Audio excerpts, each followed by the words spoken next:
বিষয়টি নারীর সম্ভ্রম ও রাজনীতি। পিঠোপিঠি ঘটে চলা দুটি ঘটনা। রাজ্যের রাজ্যপালের বিরুদ্ধে ওঠা শ্লীলতাহানির অভিযোগ আর সন্দেশখালি নিয়ে প্রকাশ্যে আসা একটি বিতর্কিত ভিডিও। দুটোই এখন সংবাদ শিরোনামে, আর তা নিয়ে তুঙ্গে রাজনীতি। আসলে এটা যতটা সংবাদ বিশ্লেষণ তার চেয়েও বেশি অত্যন্ত সংবেদনশীল বিষয়ের আলোচনা, যেখানে যুক্তি আছে উভয় পক্ষেরই, আর তার বাইরে রয়েছেন রাজনীতির কুশলী খেলোয়াড়রা। आज जब हम बलात्कार की घटनाओं की खबरें सुनते हैं, हमारा माथा शर्म से झुक जाता है। নারী শক্তির কথা বলে নারীদের কতটা ভালো করতে চাইছেন তারা? আজ আমরা সেই দিকটা নিয়ে আলোচনা করব। কে কিভাবে এই সব ঘটনা থেকে লাভ কুড়োতে চাইছে, আর তাদের ডাবল স্ট্যান্ডার্ডটা ঠিক কোথায়, তা চিহ্নিত করার চেষ্টা করে বোঝার চেষ্টা করব সত্যি নারীর সম্ভ্রম রক্ষায় কে কতটা আন্তরিক। একজন সমাজ সচেতন নিরপেক্ষ মানুষ হিসেবে ভিডিওটি শেষ পর্যন্ত দেখে ভালো লাগলে লাইক ও শেয়ার করবেন।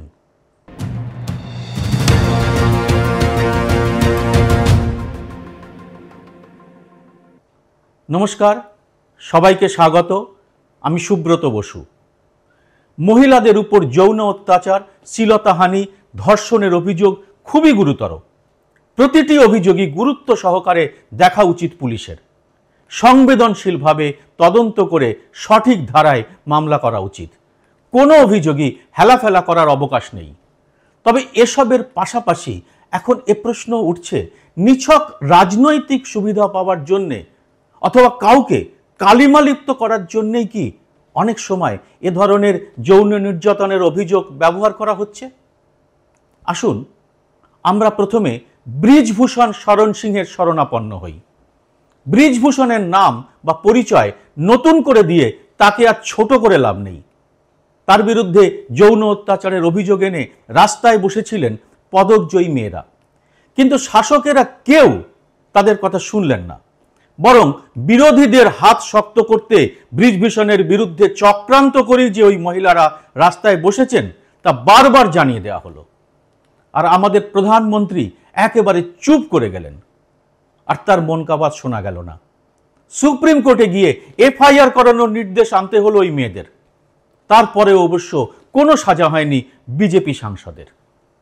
শেষ আশা ছিল লোকসভা ভোটে তাকে টিকিট দেওয়া নিয়ে। বিজেপি নেতারা তার সিদ্ধান্তও নিয়েছেন। উত্তরপ্রদেশের কৈসারগঞ্জ আসন থেকে আর দাঁড়াবেন না ব্রিজভূষণ। কি আনন্দ! তাহলে তো বলাই যায় সত্যের জয় হলো। শেষ পর্যন্ত বিজেপি তাহলে সরিয়ে দিল নারীকে চূড়ান্ত অসম্মান করা দলীয় সাংসদকে।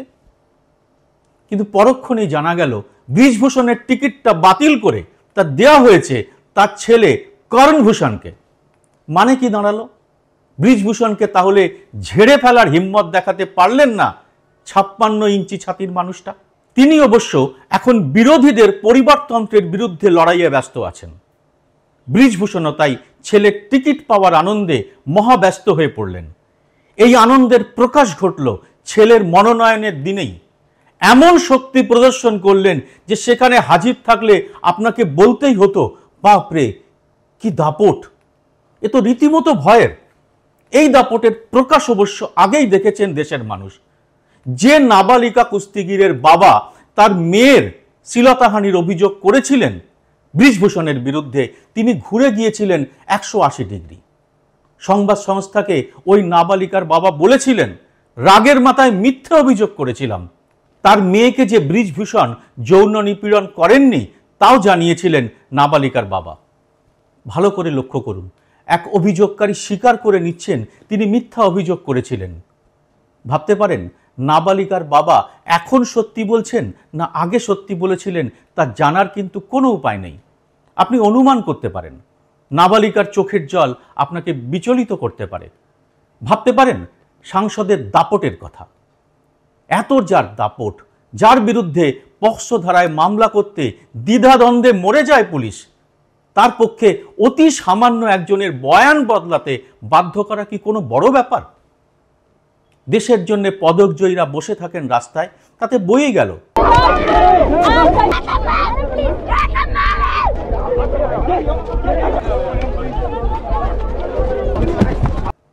এবার আপনি কি বলবেন? বিজেপি দাবি করছে ব্রিজভূষণের টিকিট কাটায় কি প্রমাণ হলো না তারা নারী নির্যাতনকারীদের পাশে নেই? সন্দেশখালীর শাহজাহানে আর ব্রিজভূষণে কোনো ডবল স্ট্যান্ডার্ড নেই, তারা নারী শক্তির পূজারী। বিজেপির এই দাবি মেনে নেবেন না অতি দুঃখে হাসবেন তা আপনি ঠিক করুন। তবে শুধু কি ব্রিজভূষণ? প্রজ্জ্বল রেভান্নার কথাই ধরুন, জেডিএস নেতা, প্রাক্তন প্রধানমন্ত্রী দেবেগৌড়ার নাতি, তার বিরুদ্ধে দেশের সবচেয়ে বড় সেক্স স্ক্যান্ডালের অভিযোগ রয়েছে।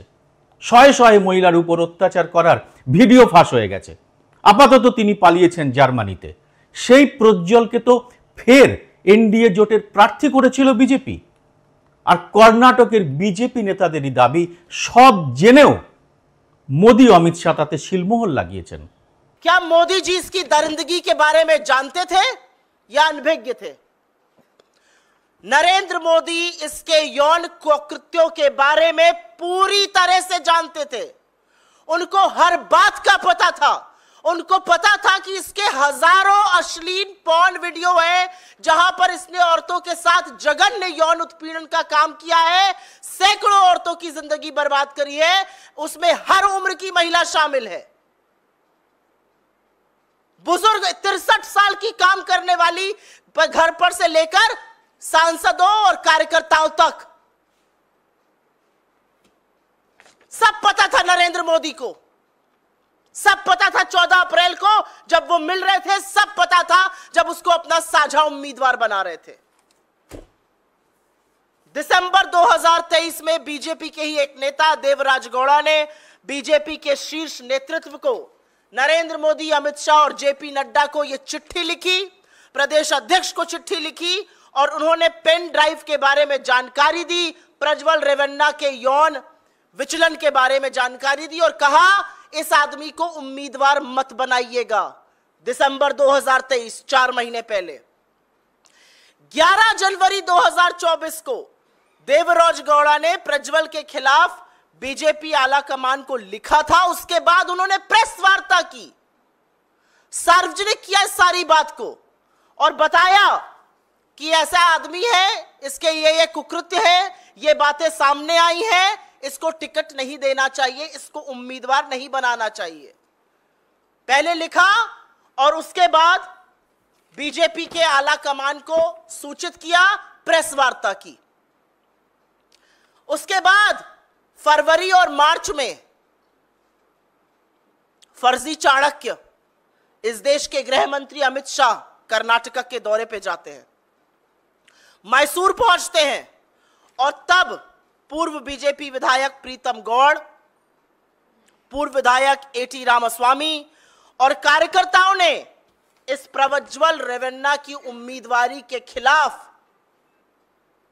उनको कहा और कहा ऐसे व्यक्ति को टिकट मत दीजिए, इसके यौन कुकृत्य के चर्चे बहुत फैले हुए हैं, इसने हर उम्र की औरत का शोषण किया है, इसके तमाम हजारों वीडियो पेन ड्राइव पर हैं, इसने सैकड़ों औरतों की जिंदगी तबाह करी है।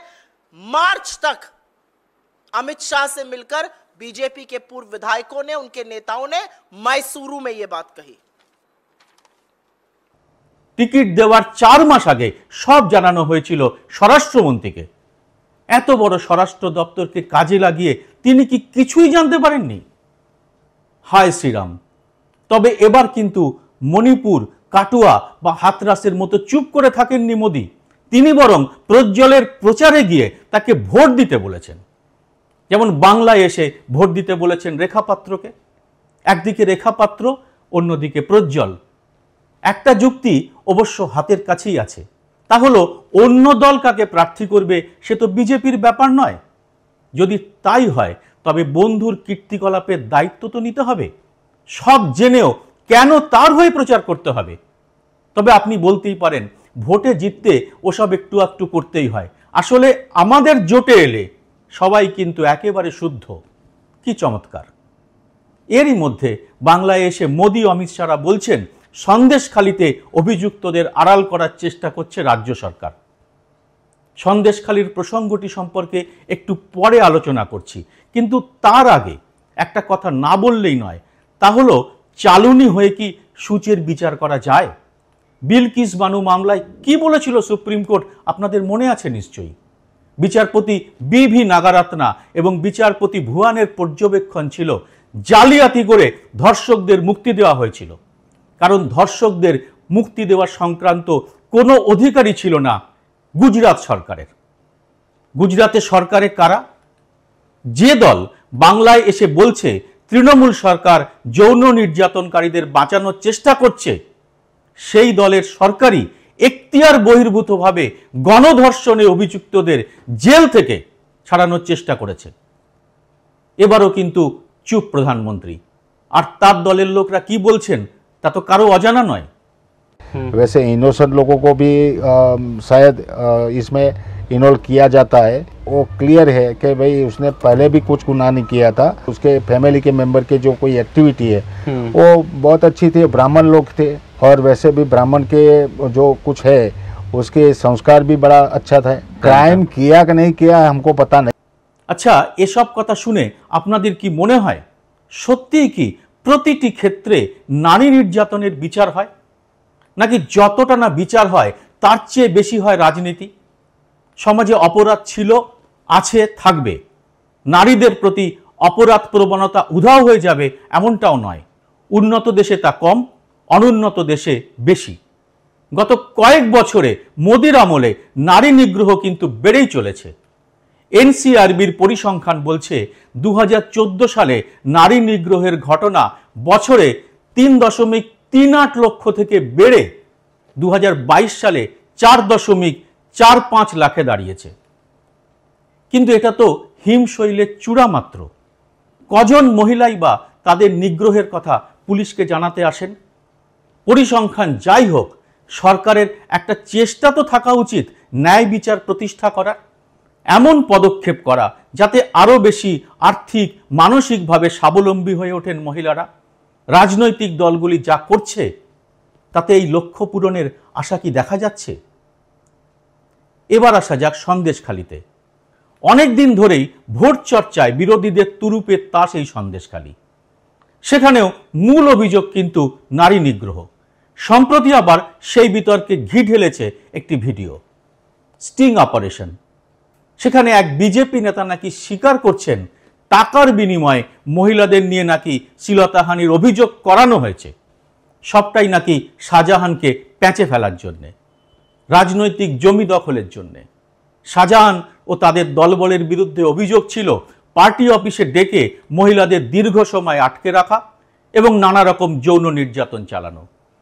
অভিযোগ মারাত্মক।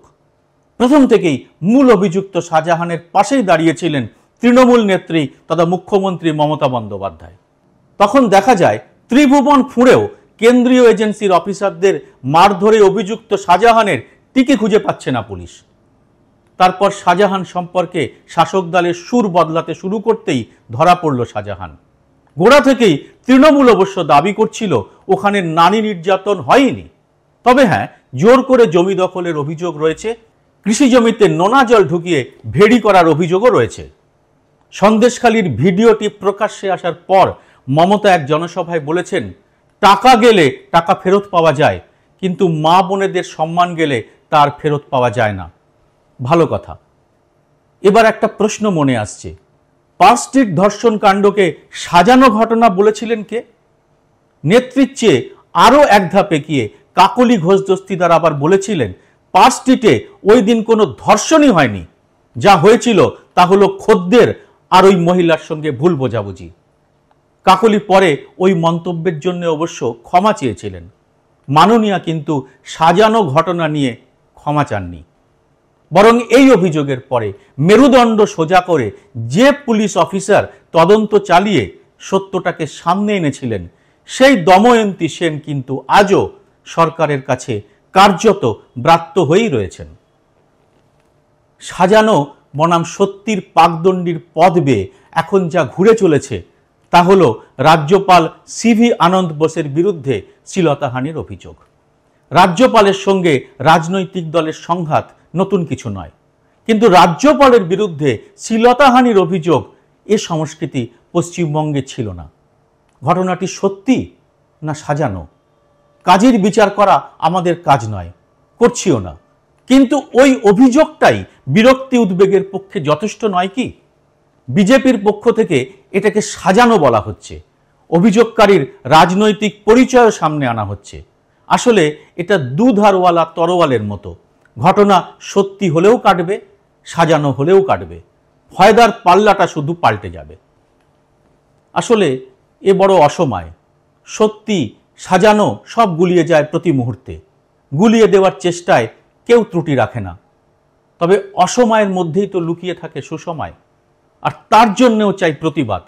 দল না দেখে প্রতিবাদের শক্তি আনতে হবে সবাইকে, কারণ আজ যদি চুপ করে মেনে নিই সব, তবে আগামী দিনে আমাদের ঘরের মেয়েটাও কিন্তু আর নিরাপদে থাকবে না। তাকে স্কুল কলেজ কর্মস্থলে পাঠিয়ে নিশ্চিন্ত থাকতে পারবেন না আপনিও। তাদের উপরে নির্যাতন হলেও অত্যাচারীরা কিন্তু তখন রাজনৈতিক পরিচিতি দেখিয়েই ছাড় পেয়ে যাবে। একদল বলবে অভিযোগ মিথ্যে সাজানো, অন্য দল বলবে অভিযোগ ঠিক। আর এই টানাপোড়েনে হারিয়ে যাবে অসহায় মেয়েগুলির কান্না। আর এই অবস্থার জন্যে দায়ী থাকবো কিন্তু আমরাও, আজকে চুপ করে থাকার জন্যে। আপনি কি বলেন? অবশ্যই জানাবেন কমেন্ট বক্সে। এরকম আরও ভিডিও পেতে চ্যানেলটি সাবস্ক্রাইব করে নোটিফিকেশন বেলটি চালু করে রাখতে ভুলবেন না। জয় হিন্দ, সত্যমেব জয়তে।